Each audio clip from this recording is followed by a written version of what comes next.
கர்த்தருக்கு ஸ்தோத்திரம். இயேசு கிறிஸ்து நாமத்தினாலே வாசிக்கிறேன். 2 சாமுவேல் 15ஆம் அதிகாரம்.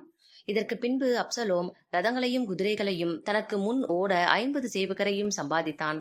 மேலும் அப்சலோம் காலைதோறும் எழுந்திருந்து பட்டணத்து வாசலுக்கு போகிற வழியோரத்தில் நின்று கொண்டு, எவனாகிலும் தனக்கு இருக்கிற வழக்கு முகாந்தரமாய் ராஜாவின் இடத்தில் நியாயத்திற்காக போகும்போது அவனை அழைத்து, நீ எந்த ஊரான் என்று கேட்பான்.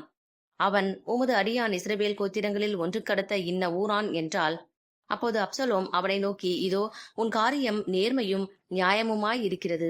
ஆனாலும் ராஜாவினிடத்திலே உன் காரியத்தை விசாரிப்பார் ஒருவரும் இல்லை என்பான். பின்னும் அப்சலோம், வழக்கு வியாஜ்யம் உள்ளவர்கள் எல்லாரும் என்னிடத்தில் வந்து, நான் அவர்களுக்கு நியாயம் செய்யும்படிக்கு என்னை தேசத்திலே நியாயாதிபதியாக வைத்தால் நலமாயிருக்கும் என்பான். எவனாவது ஒருவன் அவனை வணங்க வரும்போது அவன் தன் கையை நீட்டி அவனை தழுவி முத்தஞ்செய்வான். இந்த பிரகாரமாக அப்சலோம் ராஜாவின் இடத்தில் நியாயத்திற்காக வரும் இஸ்ரவேலருக்கெல்லாம் செய்து இஸ்ரவேல் மனிதருடைய இருதயத்தை கவர்ந்து கொண்டான். 40 வருஷம் சென்ற பின்பு அப்சலோம் ராஜாவை நோக்கி, நான் கர்த்தருக்கு பண்ணின என் பொருத்தனையை எப்ரோனில் செலுத்தும்படிக்கு நான் போக உத்தரவு கொடும்.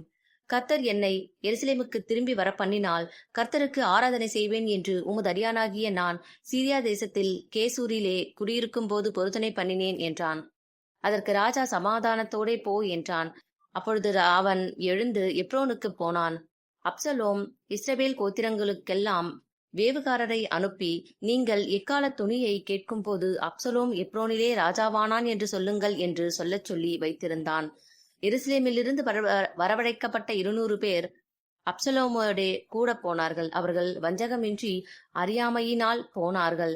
அப்சலோம் பலிகளை செலுத்தும் போது தாவீதின் ஆலோசனைக்காரனாகிய அகித்தோப்பேல் என்னும் கிலோனியனையும் அவன் ஊராகிய கீலோவிலிருந்து வரவழைப்பித்தான். அப்படியே கட்டுப்பாடு பலத்து ஜனங்கள் அப்சலோமிடத்தில் திரளாய் வந்து கூடினார்கள். அதை அறிவிக்கிற ஒருவன் தாவீதினிடத்தில் வந்து, இஸ்ரவேலில் ஒவ்வொருவருடைய இருதயமும் அப்சலோமை பற்றி போகிறது என்றான். அப்பொழுது தாவீது எருசலேமிலே தன்னிடத்தில் உள்ள தன்னுடைய எல்லா ஊழியக்காரரையும் நோக்கி, எழுந்து ஓடிப்போவோம், இல்லாவிட்டால் நாம் அப்சலோமுக்கு தப்ப இடமில்லை. அவன் தீவிரித்து நம்மிடத்தில் வந்து நம்மை பிடித்து நம்மேல் பொல்லாப்பு வரப்பண்ணி நகரத்தை பட்டயக்கருக்கினால் சங்காரம் பண்ணாதபடிக்கு தீவிரமாய் புறப்படுங்கள் என்றான். ராஜாவின் ஊழியக்காரர் ராஜாவை பார்த்து, இதோ ராஜாவாகிய எங்கள் ஆண்டவன் கட்டளையிடும் காரியத்தை எல்லாம் செய்ய உமது அடியாராகிய நாங்கள் ஆயத்தமாய் இருக்கிறோம் என்றார்கள். அப்படியே ராஜாவும் அவனுடைய வீட்டார் எல்லாரும் கால்நடையாய் புறப்பட்டார்கள். வீட்டை காக்க ராஜா மறுமனையாட்டிகளாகிய 10 ஸ்திரீகளை பின்வைத்தான். ராஜாவும் சமஸ்த ஜனங்களும் கால்நடையாய் புறப்பட்டு சற்று தூரம் போய் ஒரு இடத்திலே தரித்து நின்றார்கள். அவனுடைய ஊழியக்காரர் எல்லாரும், கிரேத்தியர் யாவரும் பிலேத்தியர் யாவரும் அவன் பக்கத்திலே நடந்து போனார்கள்.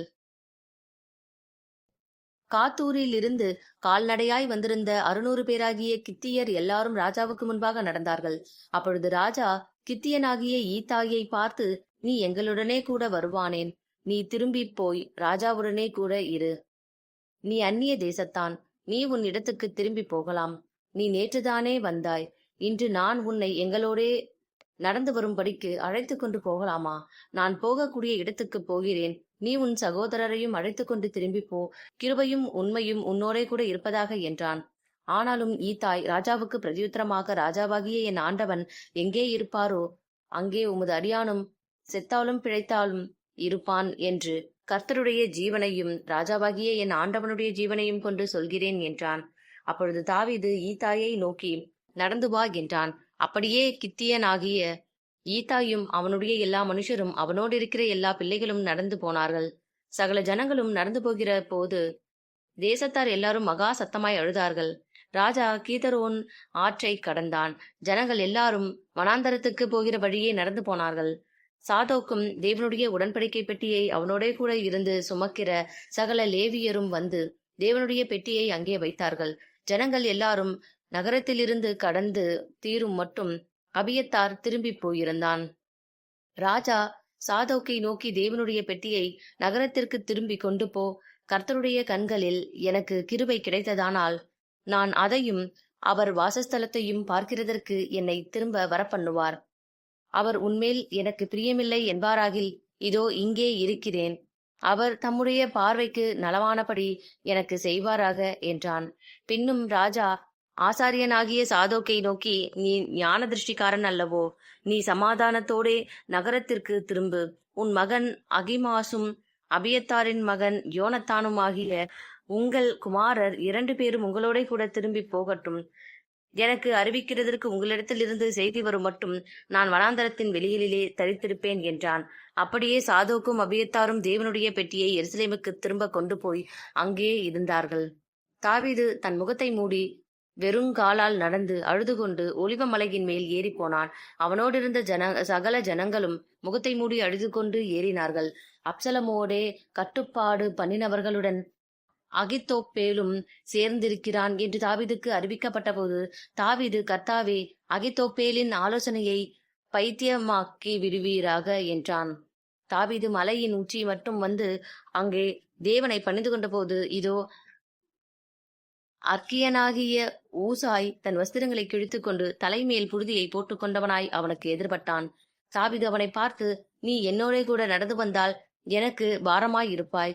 நீ நகரத்திற்கு திரும்பி போ. அப்சலோமை நோக்கி, ராஜாவே, உம்முடைய ஊழியக்காரனாய் இருப்பேன். முன் நான் உம்முடைய தகப்பனுக்கு ஊழியக்காரனாய் இருந்தேன்.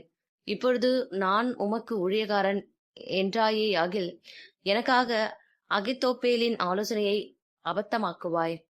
உன்னோடே அங்கே சாதோக் அபியத்தார் என்னும் ஆசாரியர்கள் இருக்கிறார்கள் அல்லவா? ராஜாவின் வீட்டிலே பிறக்கிற ஏதேது செய்தி உண்டோ? என்னென்ன கேள்விப்படுகிறாயோ அதையெல்லாம் சாதோக் அபியத்தார் என்னும் ஆசாரியர்களுக்கு அறிவிப்பாய். அங்கே அவர்களோடே சாதோக்கின் மகன் அகிமாசும் அபியத்தாரின் மகன் யோனத்தானும் அவர்கள் 2 குமாரரும் இருக்கிறார்கள். நீங்கள் கேள்விப்படுகிற செய்தியை எல்லாம் அவர்கள் வசமாய் எனக்கு அனுப்புவீர்களாக என்றான். அப்படியே தாவீதின் சிநேகிதனாகிய ஊசாய் நகரத்திற்கு வந்தான். அப்சலோமும் எருசலேமுக்கு வந்தான். ஆமென்.